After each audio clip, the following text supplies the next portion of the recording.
In the noise of Terminal C, 12 police dogs suddenly form a circle around a small boy clutching his backpack. The speakers go quiet, the lights soften, and the whole airport stands still. No one knows if he's in danger or being protected. Only a mother's steady hand and dogs building a roof out of calm. From confusion to hush, 3 small words melt strangers' eyes. Dog, safe, thank you. Asal. Harbor Light International had the pleasant sort of noise people fall into when they travel. Wheels rolling over tile, shoe soles clicking, voices drifting in and out like the tide. Terminal C was a strip of coffee smells and blinking departure boards, a piano playing something gentle from the lounge, and a long queue of parents who had promised an early bedtime that would never happen. It looked like any afternoon you could remember, until the dogs began to move. They came in pairs at first, slipping along the edges of the concourse with their handlers, then angling together as if guided by a compass no one else could see. One moment, passengers were complaining about gate changes. The next, they were stepping back without knowing why. The dogs were different sizes and colors, but they carried themselves the same way, shoulders set, ears tuned. Orion led them, tall and steady, a shepherd with a long, calm gaze that found what mattered. On his right was Kira, a soft-colored Labrador whose tail barely moved, the way a nurse nods when she already understands. They did not bark. They did not lunge. They simply made a circle. In the center stood a boy with a small backpack pulled tight to his chest. 7 years old by the look of him. Light jacket, hair that needed a trim, sneakers fixed with new laces. He kept one hand pressed against his ear and squinted at the overhead lights, as if the bulbs were hissing. His mother, Asha, a woman with travel stamped into the lines around her eyes, stepped in front of him and then remembered herself and stepped beside him instead, one palm over his shoulder. The board behind them flashed delayed in patient blinking letters. For 3 breaths, the terminal forgot to speak. A stroller wheel stopped squeaking. Someone lowered a cup onto a table and did not pick it up again. Phones rose, bright little moons held in uncertain hands. If you were there, you would remember the sound of the air conditioning and nothing else. Evan, a young security officer who looked too new for his uniform, moved on instinct. He reached for the radio at his shoulder, already imagining the report he would have to file, already hearing someone say, "Bomb." Before the word could travel, a woman in a navy jacket lifted a hand and stopped him. Captain Dana Holt did not raise her voice. She had the kind of presence that replaced a raised voice. The motion of her palm said no sirens, no shouting, no show. Evan took one step back and swallowed the sound he had nearly made. Orion's paws set down in a measured rhythm, ears forward, nose tilted, everything about him tuned to the boy. Kira leaned slightly, weight shifting toward the child like gravity had changed. 2 other dogs spread to the sides, not threatening, simply there. Bodies forming a low fence that turned a crowded terminal into a private room. People obeyed that fence without knowing they were obeying anything. They backed away. They lowered their cameras. They tried, without being told, to breathe more quietly. The boy's name was Nico, though no one in the crowd knew that yet. What the crowd knew was the tension they felt in their own shoulders, because they had children, or grandchildren, or neighbor kids who sometimes hid from noise. They knew a certain posture of a mother's hand, and the look on a child's face when the world was one notch too bright. Asha bent slightly and spoke close to Nico's temple. Not with words at first, but with the rhythm of her breath, the count she had practiced in other rooms where lights felt like needles. His fingers pinched the fabric near her wrist. He did not cry. He was too busy holding on. From the piano in the lounge, a melody wandered in, clear, simple, like the memory of water. The pianist was a woman with gray in her hair and the sensible shoes of someone who knew airport floors. Her name was Rosa, though this part would not matter until later. She did not stop playing. She only softened the notes. The lights above flickered. An electrician somewhere in the guts of the building toggled a circuit, and the bulbs shivered. It was nothing for most people. For Nico, it was a bright clap without sound. He pulled in on himself. Orion's head turned on the beat of that change. Kira's tail stilled completely. Captain Holt read both dogs the way other people read words. She shifted her stance and made a small motion that sent two handlers farther out, widening the quiet without saying the word. Evan's breath came too fast for a moment. He saw the way the crowd tilted, curious, pushing toward concern. He saw a woman angle her phone higher, her thumb poised to send the moment to someone who did not deserve to see it. He moved to block the view without thinking he was gallant, only thinking he would want someone to do the same if this were his sister's child. The woman frowned and took a step left. He stepped left. Sometimes good work looks like a clumsy dance. Asha opened the top zipper of Nico's backpack with the slow care of someone opening a paper envelope in church. She took out a laminated card with 2 lines printed in large type. One line said epilepsy. The other said sensory overload. She held it at chest height where eyes could find it. The card did not ask for pity. It asked for understanding. It worked faster than a speech. 2 men in business suits who had been whispering both looked down at their shoes. Kira leaned until her shoulder brushed Nico's knee. The contact was warm and steady, the kind of weight that says, ground is still under you. Orion's body screened the glare from the nearest light, a living shade. You could see the boy's jaw loosen by a fraction. You could see the way his chest remembered there was a right speed for breath. The pregnant woman sitting near the gate took her toddler onto her lap and turned the child so she would face the piano instead of the circle. A retired man with a cane paused his slow walk and nodded to himself as if this was what people could do. This was the best version of people. A teenager with a backpack that said college put his phone away and adjusted the strap on a stranger's diaper bag that had slipped toward the floor. No one told them to do it. It was the way quiet sometimes spreads, from the middle out. Nico shifted his weight. The motion made Asha close her eyes for a heartbeat and then open them again with something like relief in the corners. He had made that motion before other storms. She knew their shape. She scanned the floor for hazards without breaking contact. A mental inventory of suitcase wheels, polished tile, the jagged edge of a broken zipper tooth that could scratch a cheek if he fell. Captain Holt saw the scan and gave a small nod, the professional salute to the parent who has become 1 part sentry, 1 part medic. A single thought moved through the crowd, like wind moves through a field, bending heads in the same direction.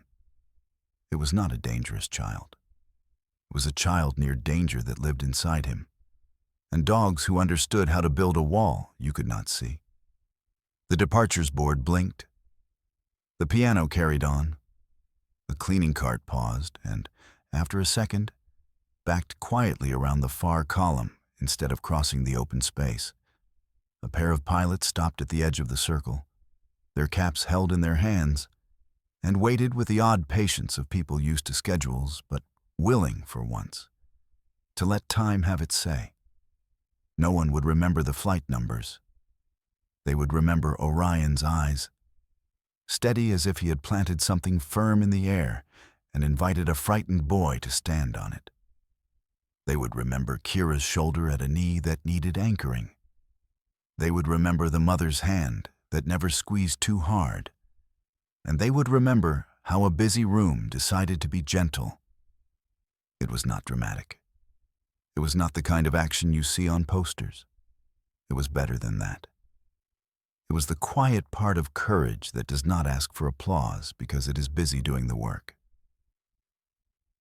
10 minutes earlier, Terminal C had been the harmless sort of mess people forgive on travel days. The coffee line curled twice around the pillar, with a cracked advertisement for winter coats. A janitor steered a slow cart like a barge through the river of rolling suitcases. The piano in the lounge offered a tune you might have heard at a wedding once, tender and unpretentious. Families bartered with children about snacks. Business travelers argued with their phones and lost. The departures, bored, blinked, delayed the way a porch light blinks when you jiggle the switch. It was life at a low boil, noisy but ordinary, the sound of a city caught between places. Nico and Asha entered that noise like two quiet notes inside a brass band. He kept his backpack strap looped around his hand twice, an anchor he had learned to tie himself. She scanned the space by habit. Light sources, the squeal point of the moving walkway, an empty row of seats near the window where the glare might be lower. They stood near a support column out of the way, and for a few minutes it looked like they might get through without anyone noticing them at all. Across the concourse, Evan checked the time, then checked it again as if the face of the watch could apologize. His supervisor had handed him a new vest that morning and said, "You'll do fine." He believed her until the third gate change announcement spilled into the concourse, and he saw the way frustration sharpened people. Nothing attracts trouble like a crowd that thinks it deserves better. He walked a simple triangle: doors, restroom corridor, boarding lanes. At the second corner, he saw what looked like a knot in the flow, not big, just enough to set his teeth on edge. A woman with a camera on a small stick drifted into his triangle. Mia had the practiced smile of someone who had learned to speak to a lens without sounding like she was speaking to herself. She narrated the day in bright, tidy sentences for strangers who ate lunch at their desks. Her viewers knew her favorite gate for people watching and the brand of her rolling carry-on. She did not mean harm. She meant content. When she caught the ripple in the crowd, she moved toward it like a leaf moving toward the drain. The ripple had a center. Orion and Kira were not there yet, but two handlers had paused by the far kiosk to confer in a way that did not look like gossip. Asha placed a palm in the middle of Nico's back and counted a beat with her breath. He wore the expression of a boy concentrating very hard on not making a sound.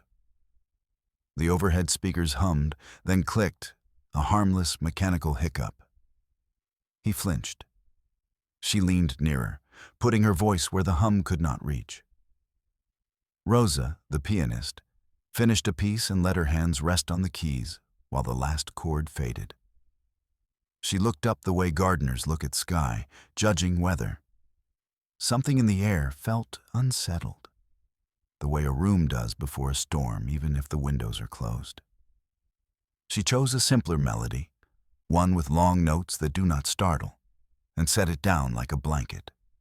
Evan drifted closer, keeping his posture casual the way you do when you do not want to scare anyone, and you yourself are a little scared. He saw the boy's hand at his ear and the mother's jaw set against the terrible courtesy of strangers. He thought of the training slides about how not every emergency looks like a movie poster. He thought of the other slides about how sometimes it does. He touched the radio and told himself he was only making sure it was there. Mia lifted her camera just high enough to see over shoulders. Her chat scrolled with people who were not in the room, but were eager to decide what was happening in it. She tilted for a better angle, the way you tilt when you are more curious than kind. Asha felt the camera's gaze before she saw it. She angled her body and made the small, invisible wall mothers make, a gesture learned in grocery stores and school hallways. an insistence on privacy with no teeth or claws, only patience. The first two dogs arrived in the room the way a thought arrives. Soft, certain, unavoidable once you notice it. Orion's handler spoke to a colleague without taking her eyes off the scene. Kira's tail ticked once, twice, then quieted to a stillness that meant attention, not alarm. They did not cross the floor in a line.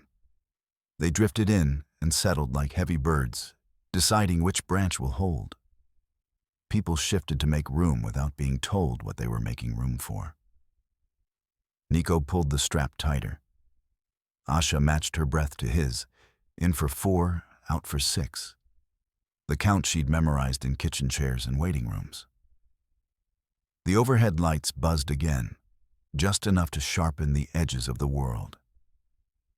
Rosa dropped the piano a notch, as if her fingers knew something her ears had not yet heard. Evan stepped to the side to block the camera's view. It was not chivalry.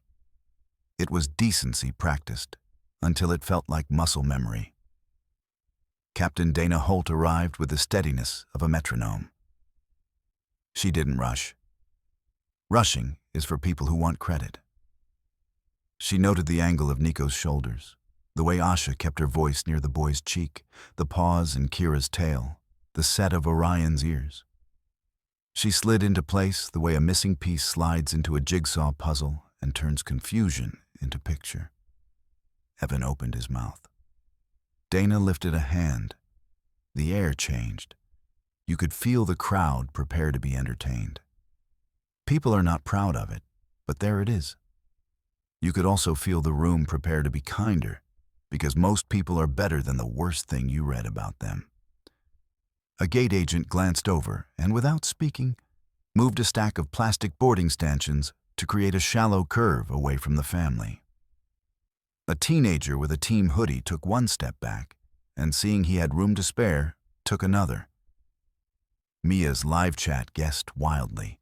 Someone typed the word bomb. Evan's jaw tightened. Captain Holt didn't bother to look at the camera because she had learned long ago that attention is a currency, and she was not about to spend any on the wrong thing. She looked at Orion. He shifted his weight forward a hair, the unspoken language he and Dana had built over mornings and rain and empty warehouses where they practiced being useful. Asha reached for the zipper of Nico's backpack, slow, deliberate, showing every inch of the movement to the room so no one would misunderstand. She found the laminated card and palmed it. Not yet. She would show it if she had to. First, the boy's breath. She set her hand on his shoulder and counted again. He answered with a faint nod that felt like a dawn. 2 more dogs took positions not far away, bodies turned just so, the geometry of protection disguised as simple standing. Terminal C continued to be itself. Coffee, shoes, announcements, small frets about luggage and sandwiches. But the ordinary had developed a gravity, a pull toward a center no one named. People came to the edge of that pull and either stepped back or leaned in. The room had not decided which it would be yet. Then, from somewhere behind the ceiling, the lights shivered in a thin, nervous flicker. For most, it was nothing. For Nico, it was a flash without thunder. His shoulders rose. Kira's tail went still as stone. Orion's head turned in a clean, precise arc. Dana's hand described a tiny circle in the air only her team could read. The shape meant prepare without panic.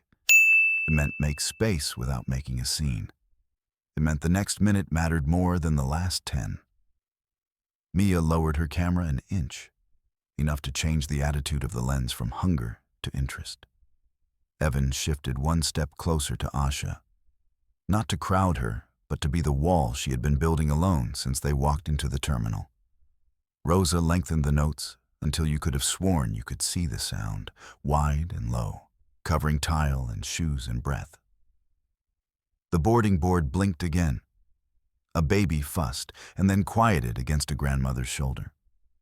A pilot touched the brim of his cap to no one in particular. In a place built for moving, the movement slowed. The loose noise of travel went thin at the edges, as if someone had pinched it. Asha looked up once at the lights, then back at her son. Orion looked at Nico, and Kira looked at the place where the boy's knee would be if he shifted, already there, already ready. Normal chaos had found its hinge. The dogs knew it. Dana knew it. The room did not know it yet, but it would. In a few breaths, everything would tip. In a few breaths, the busy terminal would discover how quiet it could be, and how much good can be done without a single raised voice. The change came like a whisper you feel before you hear it. Kira's tail, which had been ticking in a small, polite rhythm, went still and low. Her ears cupped forward. She leaned her chest a fraction toward the boy, as if answering a question no one had asked aloud. Orion matched her with a quiet step, setting his body between the overhead glare and Nico's narrowed gaze. Captain Dana Holt saw both dogs move and read the sentence their bodies had spelled. Hold the world steady, a storm is near. Asha felt it too. The tiny tremor at Nico's fingertips. The draw and catch of a breath that forgot how to be smooth. She shifted her stance so her knees were steady and her hands were free, one near his shoulder, the other near his jaw. I'm right here, she said, low and even, more music than words. Nico squeezed his backpack strap, the way a person might hold onto a railing in a dark stairwell. He didn't look at the crowd. He didn't look at the dogs. He looked at the floor tile and tried to keep it from floating away. Above them, somewhere past ductwork and metal framing, a maintenance relay clicked, and the lights shivered in a thin, skittering blink. It was nothing to most people. To Nico it was lightning without thunder, a flash that asked too much of his eyes. He flinched, shoulders up, chin tight. Asha angled her body and made shade with herself. Orion slid half a step and made the shade deeper. Kira's shoulder pressed lightly to Nico's shin, a warm, patient weight that said, stay with me, right here, 1 second at a time. Dana lifted 2 fingers and moved them in a small circle. Handlers peeled outward the way tide draws from shore, opening space so the air could settle. No siren, no radio squawk, no look at me sounds. Her voice was soft enough you could mistake it for thought. Keep it quiet. Make the room smaller, she told her team, and then to Evan, who hovered with nerves like a live wire. No alarms, no calls on speaker. Keep eyes up and hands down. He nodded, swallowing against the reflex to do something just for the sake of doing it. Rosa heard the lights flicker and let her left hand anchor the piano's lowest notes, a slow pulse a person could breathe to. She had played in enough lounges and church basements to know what a room needed when it lost its balance. The melody didn't call attention to itself. It was a path someone could walk without tripping. Asha eased the laminated card from the front pocket of the backpack and held it where the closest faces could see. Epilepsy. Sensory overload. The words did not shout, but they spoke to decent parts of people. A businessman took a half step back. A teenager with a ball cap turned the brim away to keep the lights from flashing in Nico's sight line. A grandmother touched a mother's elbow and nodded, a quiet transfer of courage from one life to another. Doctor on the way, a handler murmured into Dana's shoulder. She didn't look, only adjusted the circle with a small tilt of her head. Nina, young and eager, moved to the outer arc. Atlas, heavy and solid as a stump, planted himself near the stroller lane. The geometry of the team formed something you could feel more than see. A soft wall against noise and gawking, and the 100 small accidents a busy terminal can offer. Evan saw a woman raise her phone again, hunting for the kind of close-up that can make strangers argue on the internet. Without words, he stepped between her and the circle. He did it awkwardly and completely. She frowned. He stayed. If she said anything, the sound got lost in the piano's slow tide. Lai arrived from the information counter, slim hands already in motion. She touched Dana's sleeve. "Interpreter," she whispered, then started signing to the closest cluster of onlookers, quieting them with a language that asked for grace more than silence. She pointed at the lights, then drew her palms down. Slow, a visible request. Dim your voices. Soften your faces. A gate agent caught on and lowered the microphone to make announcements by hand gestures and paper signs for a minute. It wasn't perfect, but perfection wasn't the goal. Kindness was. Asha kept the count. In for 4, out for 6. Her breath was the rope on the dark stairwell. Nico's fingers fluttered and then found the rhythm. He didn't like being watched. You could see it in the set of his mouth. The dogs offered him something better than privacy. They offered him a room inside a room. Orion held his line like a quiet soldier, eyes soft, gaze steady. Kira's head turned just enough that her ear brushed the boy's pant leg. Dr. Min appeared out of the crowd with the focused calm of someone who has seen both drama and the hour after drama. His satchel bumped his hip. "I'm Min," he told Asha, voice close to her shoulder. "I'll keep it short. Keep him safe first. Make him comfortable second." He knelt without crowding, glanced at the tile, the bag, the angle of Orion's front paws. "If he goes down, we turn him gently to his side. No fingers in his mouth. Your hand on his shoulder is perfect." He looked at Dana. "Lights?" "They're working on it," she said. "We can make shade." Min nodded. "Shade is medicine today." He pulled a folded jacket from his bag and slid it near Nico's head, not touching him, only ready. "If we need this, it'll be here." Harbor Lights speakers, patient and overworked, started to cough up another delay notice. The gate agent slapped the mute button and held it like a valve on a pipe. Patel, the terminal's manager, hustled toward them, tie askew, phone lighting his palm. He took one look, put the phone in his pocket and said, "Give me 2 minutes. I can kill the row of lights over gate 27. Loudspeakers go quiet. We'll use handcards." Dana gave him a single tight smile, the kind you send to comrades rather than bosses. Mia stood at the edge of her own habit, camera down, hands uncertain. Her audience was a tide pulling at her sleeve, but she watched Asha's fingers and the way Kira breathed and the steadiness in Orion's eyes. Some days you are a mirror. Some days you are a door. She tucked the camera into her bag and pulled 2 coats from a nearby chair. "Privacy screen?" she asked Evan, almost apologetic.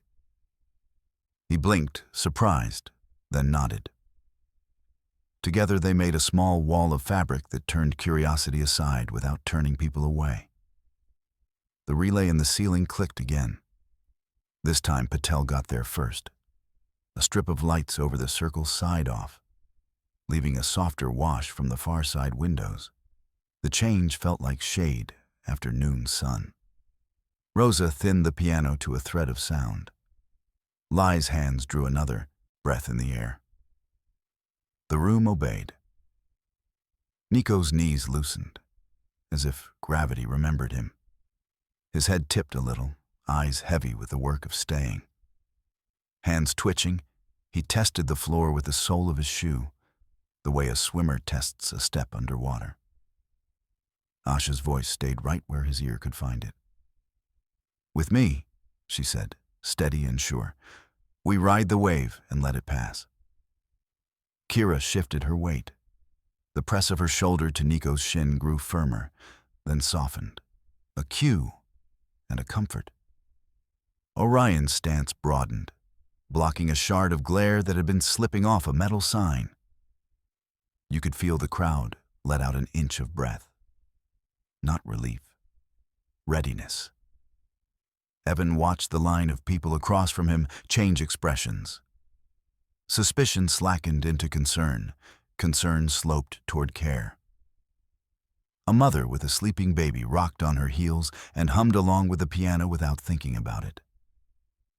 A man in a ball cap uncapped a water bottle he hadn't wanted and handed it to the grandmother next to him because it seemed like a useful thing to do. Captain Holt took one more slow look around the circle, noting every small, sharp thing within reach, every wheel that might roll the wrong way, every well-meant hand that might crowd. She squared her shoulders and let the room borrow her calm. "You're doing just right," she told Asha. "So is he." It was not flattery. It was a statement of fact laid like a steadying palm on a table that had been wobbling. The storm was not here yet, but it had written its name on the horizon. The piano held the beat. The lights held the shade. The crowd held its tongue. In the center of it all, a boy and a mother and two working dogs learned once again the old lesson that sometimes the bravest thing a room can do is to become very, very quiet. The move from watchful to deliberate happened so smoothly, most people missed it. Captain Dana Holt gave a small turn of her wrist, and the team's posture changed the way a flock changes in midair. Orion eased forward until his body took the glare out of Nico's line of sight. Kira pressed her shoulder to the boy's shin with a firmer, steadier weight, her breath a low sea against him. Two dogs drifted to the far edges and faced out, not at Nico, but at the room, which is where trouble usually comes from when it does not mean to. Asha brought the laminated card into view. She did not wave it. She simply let it live at chest height so eyes could land and learn. Epilepsy. Sensory overload. The words did not ask for pity. They reminded the room what kindness looks like when it wears its work clothes. You could feel a softening, a slackening of something you could not name. A businessman lowered his voice mid-sentence. A teenager backed up without rolling his eyes about it. A grandmother reached into her purse and stopped herself from offering a hard candy because the gesture was for her, not for the child. And she knew the difference. Rosa brought the piano down to a careful hum, hands laying long notes like a path across creek stones. The tune did not try to be pretty. It tried to be steady, and steady is what the room needed. Lai stepped to the outer ring and started to sign. And even those who didn't know the language understood the shape of her request. Palms down, voices down, faces soft. The message moved quicker than words. "Patel," Dana said, quiet but clear. The terminal manager had already come at a half-jog, tie loosened, phone in his palm, lighting and darkening as if undecided. "Loop maintenance. Kill the row over 27 and mute the PA. We'll go to handboards for 2 minutes." She didn't explain the why. Leaders who know their job don't audition for it while they do it. "I'm on it," Patel said, and he was. He lifted the handheld to his mouth, then thought better of it and used the old wall phone by the gate. Not every tool has to be the newest to be the right one. Mia hovered at the edge of her own habit. The little camera sat quiet in her bag now, zipper half open like a mouth about to offer an apology. She'd come running because the internet likes a scene, but scenes can be cruel if you let them. She met Asha's eyes, then Evan's. "Coats," she murmured, already moving. Together, they took 2 heavy jackets from the backs of chairs and clipped them to the stanchion ropes to make a modest curtain. It didn't hide Nico. It softened the world's stare. Evan, who had spent the morning feeling like a kid in a borrowed uniform, found himself good at a simple thing: being in the way on purpose. He turned his shoulders and became a wall where a wall was needed. When a curious shoulder leaned, he leaned back. When a camera peeked, he unpeeked it with his very ordinary body. It wasn't heroism. It was manners with a backbone. Dr. Min arrived the way calm arrives, with a soft word and everything necessary in a bag that did not rattle. He took in the scene the way a carpenter takes in a room. Angles, edges, how to bear the weight. "I'm Min," he told Asha, voice close and even. "You're doing just right. If he needs to lie down, we turn him to his side, pad under his head, clear space around the shoulders and hips. No fingers in his mouth, no tight holds. You keep breathing the way you're breathing. He can borrow your rhythm." He set a folded jacket on the floor near her shoe, not touching Nico, only ready if the moment asked for it. The ceiling gave its quiet, treacherous click. A thin pulse of brightness skittered across the concourse and was gone. It was small enough to be nothing and big enough to be too much. Nico's jaw tightened. His shoulders came up. He tried to shrink without moving. Orion adjusted again, steady as a hinge. Kira kept that warm, patient pressure alive. Nina reposted 3 feet to the left and cut off a line of sight from a cluster of gawkers without anyone noticing she had done it. Atlas took a stance near the stroller lane, a one-dog traffic cone you wouldn't dare bump. Patel got the lights. You felt it before you saw it. That sigh rooms make when the sun slips behind a cloud. The row above gate 27 dimmed to a quiet wash. The PA cut out mid-syllable and stayed cut. The gate agent held up a hand-lettered sign for a flight to Denver and pointed with an open palm. If you've ever been lost in a foreign station and had one person point like that, you know how much relief can live inside a simple gesture. The room leaned into the hush. Not a church hush, not afraid.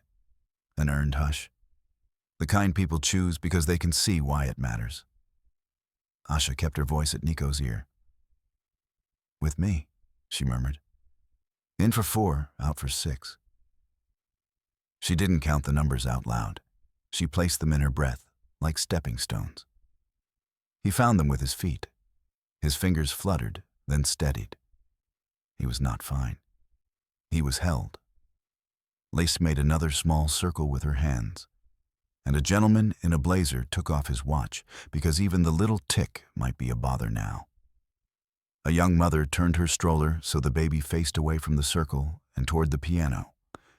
And the baby, who had been working up to a fuss, lost interest in fussing and watched Rosa's hands instead. A pair of flight attendants paused, their carry-on bags standing at attention like well-trained dogs, and waited with their caps in their hands. Dinah scanned the circle for the little things that turned the small trouble into big trouble. A rolling suitcase left half-cocked, a carelessly parked cart, a wet spot where a cup had sweated onto tile. She pointed once, and a handler ghosted over to fix each one. Nothing dramatic, just the work. Maintenance says 2 minutes clear on the PA, Patel murmured as he came back, a little out of breath and not ashamed of it. We can hold the lights for longer. We'll pre-board the affected gates by row cards if we have to. Perfect, Dana said. Thank you. She didn't add, we'll owe you. She assumed he understood. Rosa let the left hand keep time and the right hand carry the tune. And if you were the sort to notice such things, you might have realized she had shaved the tempo down to something like 60 beats a minute, the speed a calm heart likes to keep. The notes were not sentimental. They were kind. In that trimmed light, with the room standing guard the way decent people do when they're shown how, the circle tightened not to squeeze, but to hold. Evan's jacket curtain bowed slightly in the weightless air. Mia stood beside it, ready to catch it if a breeze tried to be unhelpful. She kept her camera in her bag and her eyes on the people instead of the possible clicks. Later, if anyone asked, she would have said it felt better this way, and she would have meant it. Nico's eyes were half closed now, not from sleepiness, but from effort. Staying with his mother's breath was work. Letting the dogs press him gently to the ground of the moment was work. He did the work. Asha matched him, breath for breath, the way you match a tired child on the last steps to bed when the house is dark and nobody wants to trip. The departures board blinked, but no one looked. A cart down the concourse took the longer path around. A pilot, white hair, perfect part, slipped his cap under his arm like a man entering a sanctuary. The hush held. Dr. Min slid one palm to the floor, feeling for traction, for obstacles, for the small shift in vibration that tells a trained body when another trained body is about to move. "You're safe," he said. And if Nico heard the words, or only the tone, it didn't matter. Words are carriers. Tone is cargo. "Harbor light, hold," Dana said softly to her team, and the circle answered without a sound. It was a picture you wish you could teach.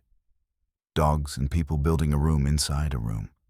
No sirens, no hero speeches, just steadiness. The terminal, a place built for moving, did a rare thing. It waited. Breath gathered, shoulders lowered, phones stayed down. The cocoon did what cocoons do when they are made well. It made a small world inside the big one where change could happen without harm. At the edge of that made world, 100 ordinary lives kept a respectful distance and lent their quiet to the task.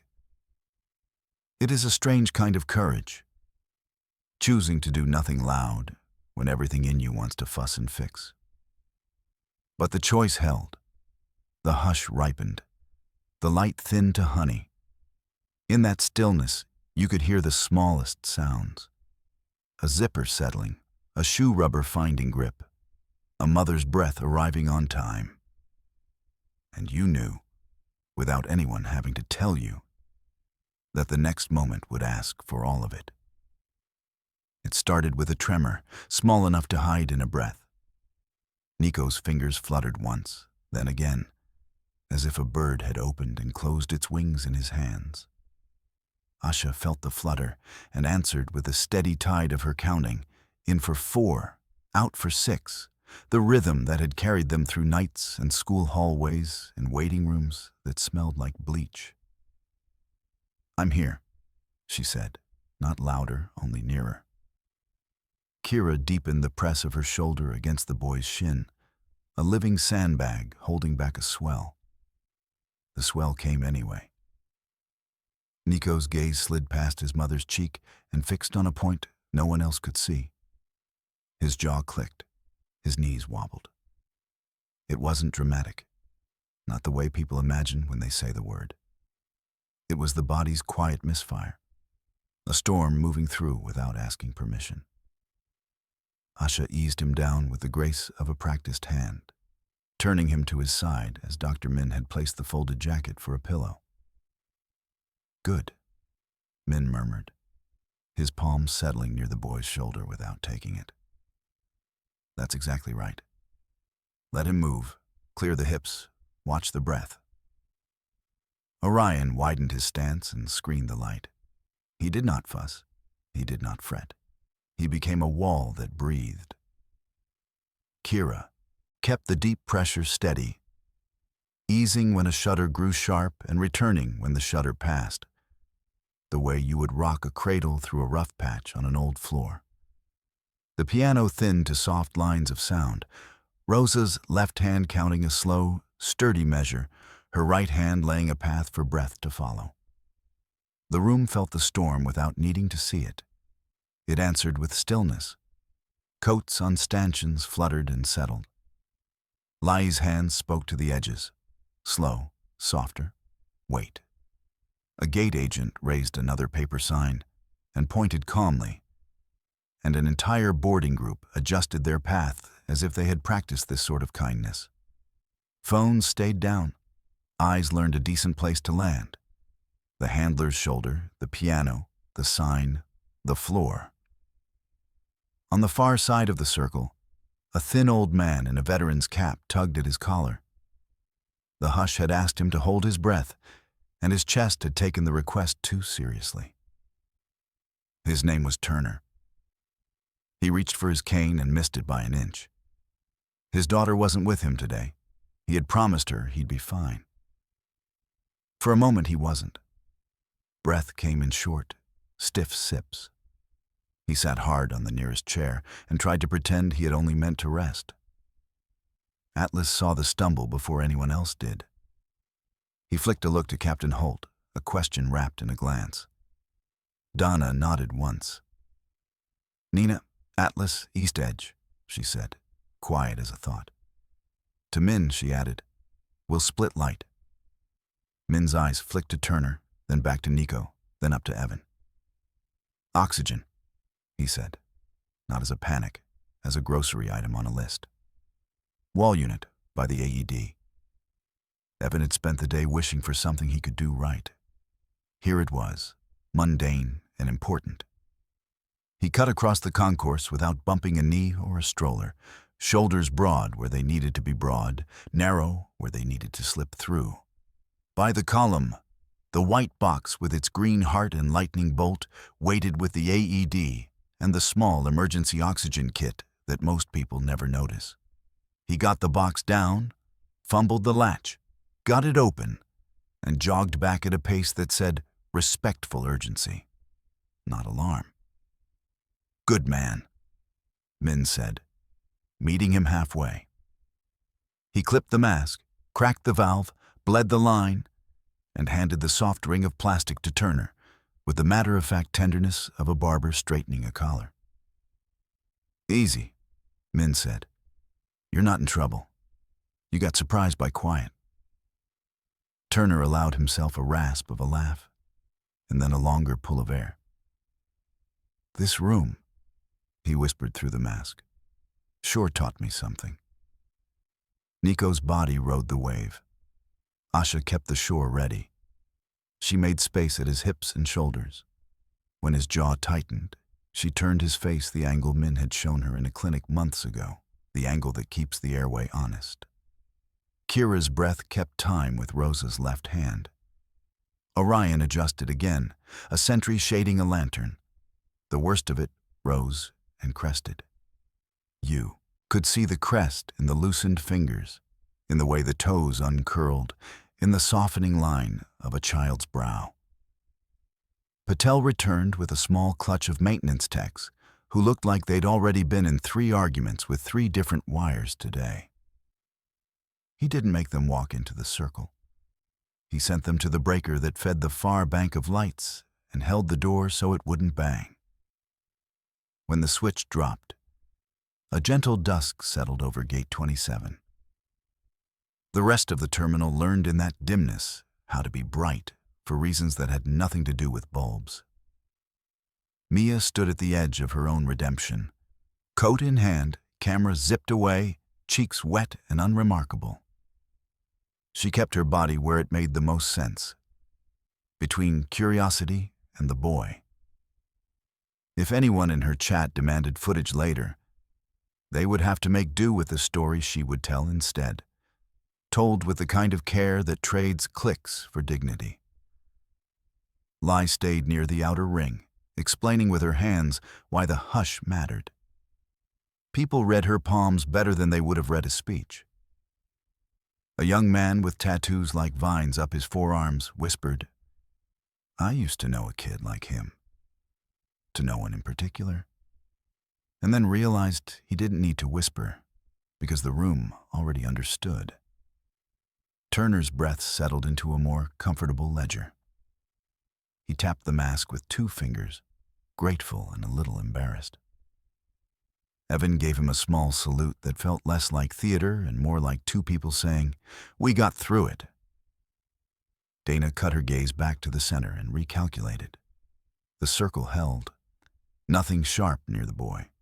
No wheels rolling too close. No helpful hands drifting in. Standards kept, quietly. Min's voice threaded in when it needed to. Let his body finish. We don't rush the end of a wave. He watched the color come back. The small twitches softened to harmless echoes. Asha dabbed the damp at her son's temple with the corner of her sleeve and did not apologize for the tears that made the fabric shine. When a shiver ran the last of its course, she let her own shoulders fall the inch they had been holding since the ceiling's first treacherous click. Somewhere down the concourse, a suitcase zipper found its home with a neat little snick. The piano let a chord ring and then tucked it away. The maintenance door closed on a cushion of air. For a moment, Terminal C wasn't a place at all. It was a porch at dusk, a living room after a long day, a church when nobody is preaching and everybody is praying their quiet, ordinary prayers. Nico blinked as if waking from a nap in a moving car. His breath was a bit ragged but obedient. He didn't try to sit up yet. He listened with his skin, to his mother's hand on his shoulder, to Kira's warmth at his leg, to Orion's shadow between him and the glare. There you are, Asha said. The same way she had said it the first time he grabbed her finger in a delivery room that smelled like soap and bright light. There you are, honey. Dana let the smallest smile touch the corner of her mouth. Not for show. For the team. For the room. Harbor Light, hold your posts, she said. Soft enough that only the people who needed to hear it did. They held. Turner adjusted his cap and patted Evan's sleeve in the universally understood language of grandfathers. Min loosened the mask's elastic and set the canister by the chair in case it was needed again. Patel checked the PA panel, saw his own reflection in the black glass, and left it off. The storm that had started in a pair of trembling fingers had rolled through and spent itself. No one cheered. The room understood that an ending this tender wears quiet better than applause. Breath by breath, sound returned to ordinary. A cough, a bag rolling, a baby sighing into sleep. Rosa took the melody up by a hair, as if to say the worst is over, not to make a promise, only to mark a passage. In the center of the maid room, Asha and her boy rested in the shade 2 working dogs had built from bodies and patience. Around them, 100 strangers stood guard with the easiest courage of all. They kept still when stillness was the right answer. And because they did, the storm left behind not wreckage, but relief. The kind that makes you stand a little taller and speak a little softer the next time someone needs the world to be gentle. The worst of the wave had passed, and the room could feel it, the way a porch can tell when a storm has walked on without saying where it's going next. Nico's breaths had lengthened. His fingers, which had been little fists of lightning, now lay open on the laminate of his backpack. Asha kept her hand on his shoulder, not heavy, just present, as if she were keeping a page from blowing shut before the story was finished. Orion held his post, a steady piece of shade. Kira stayed pressed close, her weight a gentle anchor that told the boy he was not going to float away. Captain Dana Holt looked over the circle and made a choice that separated spectacle from care. We're pivoting, she murmured, just loud enough for her team. From crisis to comfort, same quiet, same space. The dogs understood the change without a word. Their bodies eased 1 notch from alert to watchful, the difference only a handler would catch. The way a good violinist hears the room settle between beats. Patel returned from the service corridor with a maintenance badge clipped to his belt and a small flush of pride for having done something that mattered. PA stays down, he said softly. We can hold the lights like this as long as we need. He lifted 2 handcards he had scrawled at a desk that always needed a sharper pencil. Denver now at 25. Please follow gestures. The gate agent took them with gratitude that read clear even across the quiet. Lai stepped into a place where more people could see her and signed again. Palms low, faces soft. Give the boy room. It didn't feel like orders. It felt like being reminded of manners your grandmother taught you and you'd been in a hurry and forgot. People complied the way people do when they are given a way to be good that doesn't cost them anything real. Mia stood with her coat still clipped to the stanchion rope, a small curtain against the world's nosy eye. Her phone buzzed in her bag with messages from a crowd who expected a show. She let it buzz. She watched Asha and the boy instead, and the watching felt clean for once, not hungry. When Evan glanced her way, braced for argument, she surprised them both. I was wrong, she said. I came for a headline. I'll leave with a lesson. He nodded, awkward as always, and for once the awkwardness looked a lot like honesty. Turner pulled the oxygen mask away and took a measured breath on his own. Haven't felt that foolish in years, he said, the smile in his eyes apologizing to no one in particular. Dr. Min shook his head. Nothing foolish about a body telling you to pause.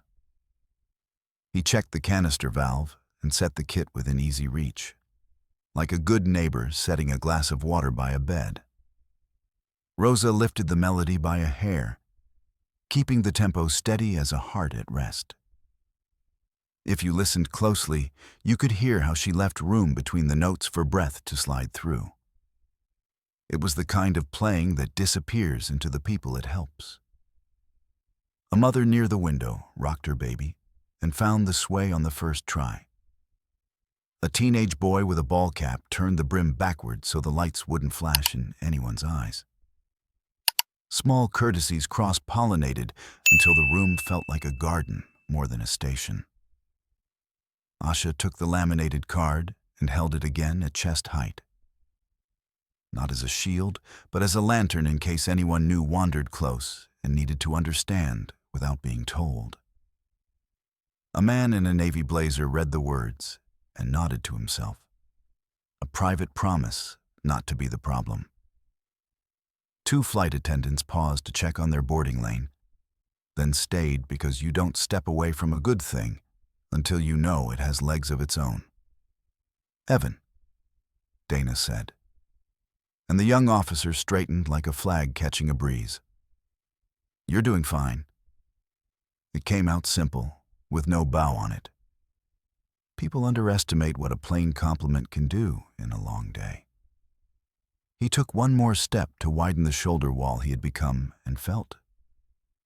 Maybe for the first time that shift, like the uniform fit him.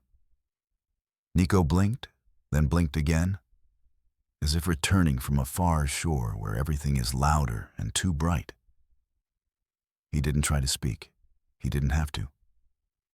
He watched his mother's mouth and matched her breath. And that was the language that counted. Kira lowered her head until her ear just brushed his knee. Orion glanced up at Dana and then back at the boy, the report and the answer in a single movement. Patel, who had learned to count a terminal in problems per minute, discovered a rare pleasure, having fewer problems than minutes. He stationed an extra attendant at the detour and watched 200 people follow a hand sign as if it were the most natural thing in the world. He looked back at the circle and felt something he had not felt since his daughter's kindergarten concert when the whole noisy school held still for the smallest singer with the biggest bow. Pride, maybe, or gratitude dressed as pride. At the edge of the group, a young man with vine tattoos on his forearms cleared his throat. My brother gets overwhelmed sometimes, he said softly, to the air more than to anyone. We keep a hat for him, helps with the lights. He slid his own cap off and gave it a quick shake, then hesitated, unsure if he should offer. Asha saw him and gave the tiniest nod. He stepped forward with care and held the hat where Nico could see it and choose. The boy looked, then looked down again. Not today. The young man tiptoed back, not embarrassed, only respectful. You don't push gifts on a day a child is already carrying too much. Lai's hands traced a thank you in the space between strangers. Mia unpinned one coat and reclipped it a few inches lower to block a new angle as a cluster of latecomers drifted near. Evan shifted with her like they had rehearsed, which they had not. The terminal learned a new choreography, one courteous inch at a time. Do you want water? Min asked Asha quietly. She shook her head and smiled with the kind of tired that deserves a chair and a blanket and a month off. Later, she said. Breath first. He respected the order of her list. He had learned long ago that the mother of a child like Nico often knows medicine better than the pamphlets. A fresh relay of maintenance techs in orange vests walked by, took in the scene in a glance, and veered to the long route without being told. One of them, a woman with a pencil behind her ear, tapped Patel's shoulder and showed him a written note. Dim corridor lights near 25. No more flicker. He mouthed a thanks. If gratitude were a currency, the terminal would have been rich by then. Then came the moment that sealed the pivot. Dana knelt, not close, not looming, level with a boy who had fought a hard minute and won. Nico, she said, using his name because names are ropes people can hold. We're with you. We'll keep it quiet as long as you need. She didn't demand a reply. She didn't ask for a thumbs up he might not have had in him. She simply placed the promise in the air like a light someone could walk by. Asha's breath evened. Nico's shoulders softened. Orion's tail made a small, private tap against the tile, so small only his handler saw it. Kira exhaled the dog version of a satisfied sigh. Turner, watching, dabbed at his eyes with a folded handkerchief and pretended the oxygen had made them water. No one contradicted him. The phones stayed down. The chatter didn't return. The airport learned something about itself it out. Didn't know it knew. How to be still on purpose. A place built for moving had chosen, for a little while, to be a room. The fear that had made the first circle tight loosened into care that kept the circle whole. Suspicion had been traded for understanding, curiosity for respect. The turn had happened so cleanly you could have missed it if you were the sort who only looks for loud things. Harbor Light, Dana said to her team, the name more blessing than order. Hold the soft line. The soft line held. People flowed around it like a river around a rock, changing course without complaint because the rock was serving something everyone could feel was right. Rosa let the final phrase of her tune unfold like a promise kept. Lai rested her hands and smiled at a child in a stroller who had fallen asleep with a sock half off. Patel raised his hand cards for the Denver crowd and pointed, and they went where he asked them to go. Evan stood where he was useful and didn't explain himself to anyone. Mia reached into her bag, turned her phone off, and slipped it away like a vice she wasn't going to pick up again until she could trust her hands. The pivot was complete. The room was no longer waiting to see what would go wrong. It was busy doing what could go right. In that steadier light, in that shared hush, a mother and a boy and two working dogs sat at the center of something rare, and everyone within earshot of the piano knew they had seen the good kind of turning, the kind that carries a place from fear to fellowship without a single raised voice. The hush held long enough for everyone to notice their own breathing and be grateful for it. The light stayed kind. The piano kept its small, steady river. Orion and Kira remained where they were, not statues, but sentries, making shade with patience instead of metal. Asha brushed a damp strand of hair from Nico's forehead and spoke the sort of words you save for when the world is just fragile enough to listen. "You did it," she whispered. "You wrote it through." Nico blinked as if returning to a room he recognized by touch before sight. He drew a careful breath, then another, testing the air the way a swimmer tests a step in a pool. His hand felt for the zipper of his backpack and found the tab. Asha helped him lift it just enough to reach inside for the small, scuffed tablet tucked in a sleeve. The bright icons on the screen waited like friendly faces at a familiar door. He hesitated, the way a person hesitates at a threshold. Asha steadied the tablet with 2 fingers so it wouldn't rattle.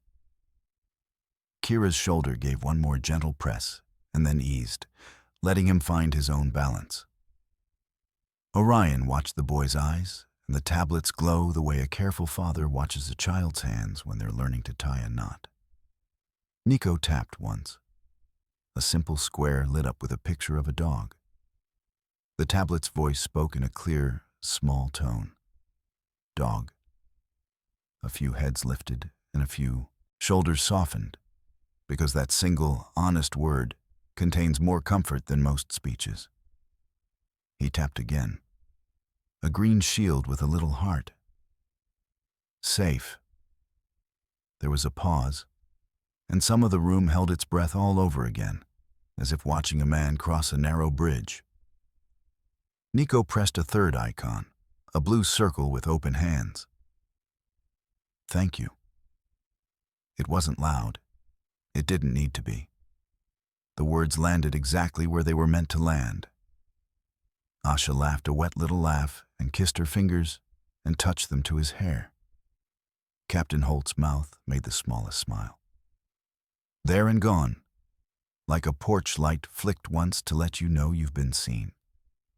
Dr. Min nodded as if a diagnosis had been delivered, and it said, human beings are still capable of the right thing when given a chance. Something loosened in the room that had not felt safe to loosen until then. A man in a blazer who had been holding his breath too long finally let it out. The teenager with the backward cap ducked his head the way boys do when they're proud without wanting to be caught. Turner slipped the oxygen mask to his lap and saluted Orion and Kira with 2 fingers, as if to say, "You did soldier work without raising dust." Near the window, a baby's cry rose, threatened to fray the edges of the quiet. It wasn't a bad sound, just a sharp one, the kind of sound that puts marbles under a careful plan. The young mother rocked and shushed and looked sorry to be a person with a baby in a moment like this. Nico turned his head, slow and deliberate, and watched the baby for a heartbeat, then looked down to the pocket on the front of his backpack. He fished out a small sticker, a cartoon dog with a goofy grin and a spotted ear. He held the sticker toward the baby, still unsure about his balance, but sure about the offer. The mother stepped close enough to take it, close enough for the baby to see the dog. The crying hiccuped, then softened into a curious, wet stare. The baby patted the sticker, and the room exhaled a second time, lighter than the first. Asha pressed her forehead to Nico's temple. "That was kind," she said, a sentence plain as bread and twice as nourishing. Kira's tail thumped once on the tile, private, polite. Orion's ear tipped toward Captain Holt, then settled, report delivered and received. At the curtain of coats, Mia kept one hand on the clip and used the other to wipe her cheek in a way that would have made her camera a fortune if she had let it. She didn't. She glanced at Evan, and when he met her eyes, she shook her head before he could say anything foolish. "Some moments pay for themselves," she said. Not loud, not holy, just true. Evan, who had been trying very hard to be useful all day, let himself believe he had been. Lai lifted her hands again and signed thank you to the room. It looked like untying a knot and letting the rope lie easy. People answered without knowing the language. A few palms rose, a few heads dipped. A few phones, which had stayed in pockets longer than any modern phone expects to, stayed there on purpose. Patel, who had been measuring the day in problems per minute since dawn, felt the arithmetic change. He held his hand cards high and tilted them like a semaphore. Denver at 25. The boarding group read and obeyed, and flowed around the circle with the kind of grace running water has when it meets a rock and decides not to argue about it. He caught Rosa's eye and gave her a little nod. She answered by letting the left hand keep that heartbeat and letting the right hand brighten the chord half a shade, not enough to break the spell, just enough to color it warm. "Harbor Light, hold soft," Dana said, and her team held exactly that, a softness that had weight and purpose. Atlas shifted back a step to make room for a wheelchair that needed to pass. Nina floated a little wider to head off a cluster of latecomers whose curiosity was louder than their shoes. None of it looked like anything to brag about. That was the nicest part. Nico tapped the tablet once more, this time not for words, but for a small sound, a friendly chime he liked. He turned the screen so Orion could see the dog icon again, then tilted it toward Kira. "Dog?" the tablet said. Kira blinked in the slow way dogs do when they are telling you they understand more than you give them credit for. Orion lifted his chin a half-inch, as if accepting a medal he couldn't wear, but would remember. Turner stood with a care that matched the moment. He folded his handkerchief and slid it into his pocket, and stepped as near as decency allowed. He didn't speak to Nico. He spoke to Asha the way a father speaks to a mother across generations. "My grandson's 10, he said. "Different road, same hills? You did fine." Asha, who had not expected to be offered the exact blessing she needed by a stranger in a cap, nodded once and closed her eyes for a heartbeat so it would sink in. Mia unclipped one of the coats and folded it over her arm. "Keep the other up a little longer?" she asked Evan. He nodded. "As long as they need," he answered, and surprised himself by sounding like a man who had authority over something more than rope and plastic poles. Dr. Min crouched, not to examine Nico but to come level with him. "When you're ready," he said gently, "we'll help you sit up slow. No hurry. We let your body finish telling its story before we turn the page." Nico looked at him, then at his mother, then at the tablet, as if to confirm with all three that he could do the next ordinary thing. Together, he and Asha made the small, careful turn. Kira eased her weight to match the movement. Orion didn't move at all, holding his patch of shade until he was sure it had been replaced by something softer. A small clap started somewhere near the window, the kind that lives between gratitude and relief. It wasn't a burst. It was a patter like rain starting on a porch roof. It gathered and rolled through the gate area, never loud enough to break the spell. People who had never met shared the exact same expression for a second. "I am glad I was here to see this, and I am going to try to be more like this tomorrow." Rosa, who had played through births and wakes and everything between, let the last phrase of her song bloom and then ease, the musical version of a hand laid on a shoulder and then lifted. Captain Holt reached to her collar and unpinned a small brass token no bigger than a nickel, a spare from a drawer, the sort of thing bosses hand out at holidays with too many speeches. She kept it in her pocket these days, for no reason she could name. Without ceremony, she rolled it in her fingers and slipped it into Orion's collar, where the leather doubled. "For the work," she said, barely above a breath. He didn't need the token. He had the moment. But people like to mark what matters, and the token would say later what words didn't need to say now. Aisha looked over the circle that had become a room, and over the room that had decided to be kind. And her face carried a tired kind of joy that older folks recognize because they've held it themselves at kitchens and hospital waiting rooms and porches after long nights.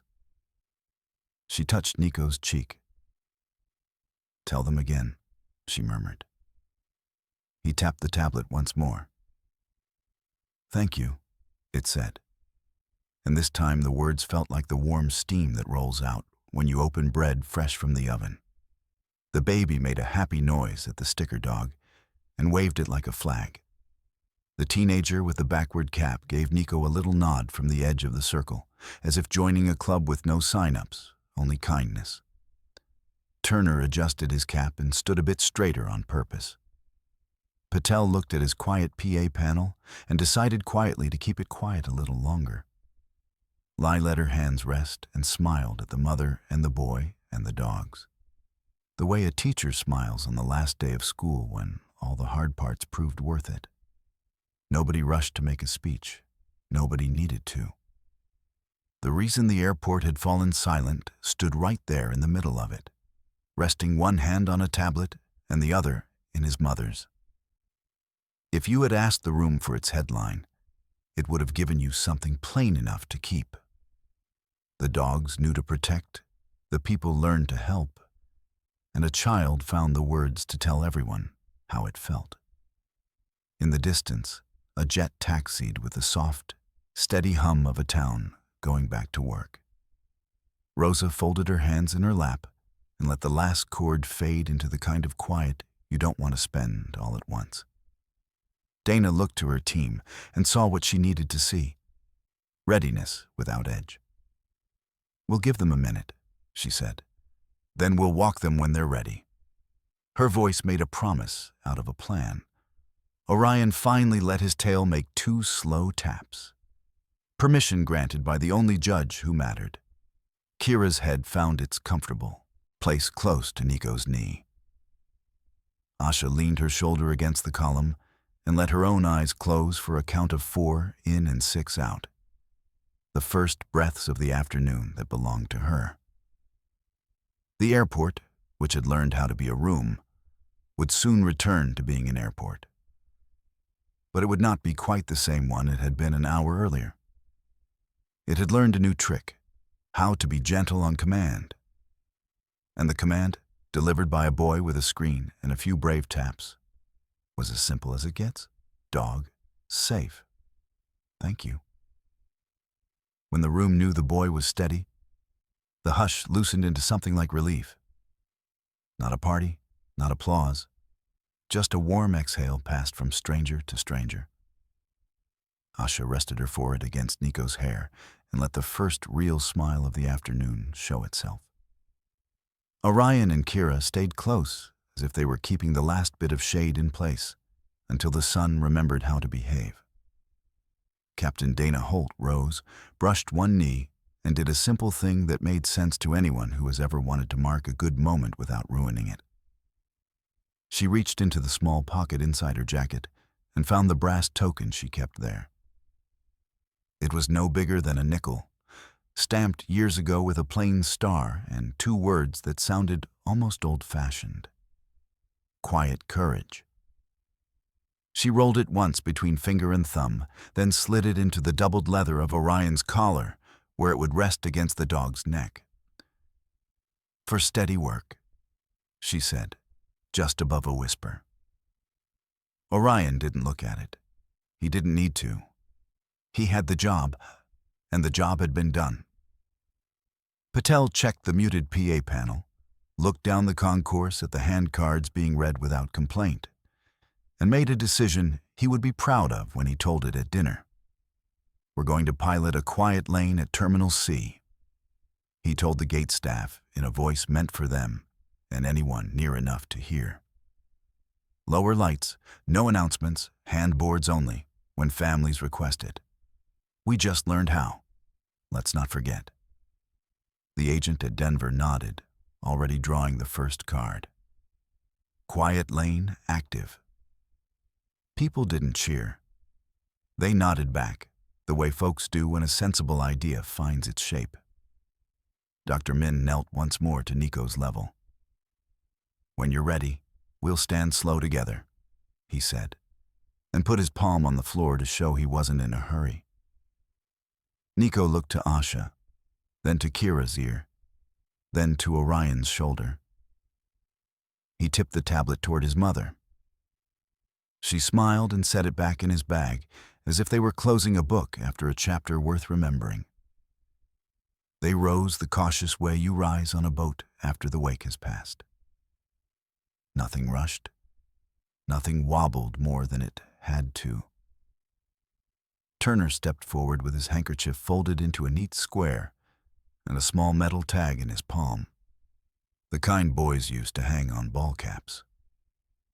"Belonged to my grandson," he said, voice sure even if the eyes weren't.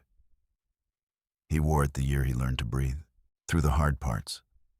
I think today's a good day to pass it on." He didn't force it into anyone's hand. He let Asha see it and choose.